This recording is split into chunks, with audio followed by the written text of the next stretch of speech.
Okay, it's about 2 a.m. in the morning, and I'm gonna just do this real quick. Um, I was gonna make a video yesterday, but I just didn't have time because I have to hand in this crazy report. It's the deadline this morning. Anyway, three things. Three things that happened in between my last Hong Kong protest update video to now. Three major things. Number one, it's September, meaning that school has started. But does that mean the cops will stop beating people up? No. The cops were chasing students out of an area, and one of the cops jumped on top of a student and literally just forcing him on the ground, like smashing him on the ground. So that student hit, you know, straight up onto the brick floor, and you know, his nose and his mouth were bleeding, I think.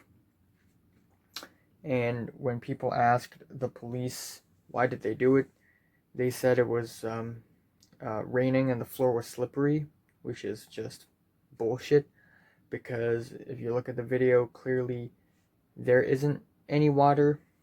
Anyway, an even bigger thing is that uh, my school, things have happened in my school, and my school had become famous, or actually infamous, for a morning, you know, yesterday.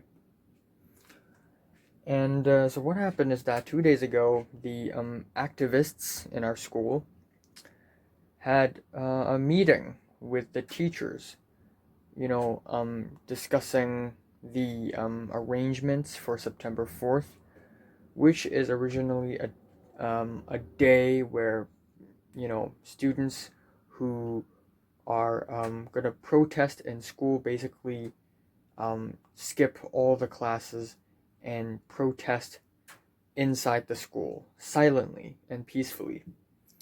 And then suddenly the owner of the school popped up out of nowhere unprecedentedly and started bribing our students, saying that if you don't, if you don't organize this protesting, if you don't abandon your classes, I can actually write you a recommendation letter and get you a spot in universities. And then the school owner said that if the students do skip the classes, then the school owner has the right to kick those students out. And if the teachers do it, the school owner has the right to kick the teachers out, to fire them. And I know all this because they literally put it on their Instagram caption for an Instagram post. And then this Instagram post blew up. Somebody um, put this Instagram post onto a Hong Kong forum, um, and it just blew up, and now everybody's talking about it. Some people even made rumors about how the teachers in our school are calling the cops to to you know uh, force us. Um, I don't know. My head is not real clear right now. But anyway, those are rumors. Those are fake. But um, this stirred a huge controversy. And in the morning of September 4th, there were a lot of protesters outside of my school gate, and a lot of reporters, news reporters, and camera guys, and people with mics outside the school gate. And I think most of the protesters outside the school gate are like school alumni, like old students, but I'm sure there are some other like locals as well.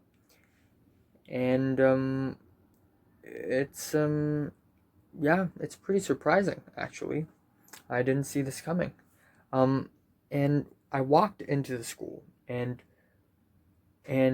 on the ground floor, there were a bunch of students just gathering around, also protesting in silence. I joined them very briefly. They proceeded to skip all the classes and protest in silence for the rest of the day in a special room while I continue, going to school, attend all the classes in the classroom, but, I support them. I really do support them. Um, yeah, anyway, number three, third biggest thing, third big thing that happened is, our chief executive, Carrie Lam, said that she's gonna withdraw the extradition bill, which is, A, come on, it's been 3 months. You're gonna do it now, finally? B, come on, something fishy's going on here. She's just gonna withdraw the bill all of a sudden? Like, what's going on? Also, C, since the protests has started, withdrawing the extradition bill isn't the only thing that we want the government to do. There are still a bunch of other things, including investigating the police violence and all that. And the protests will go on. And I'll see you around, I guess.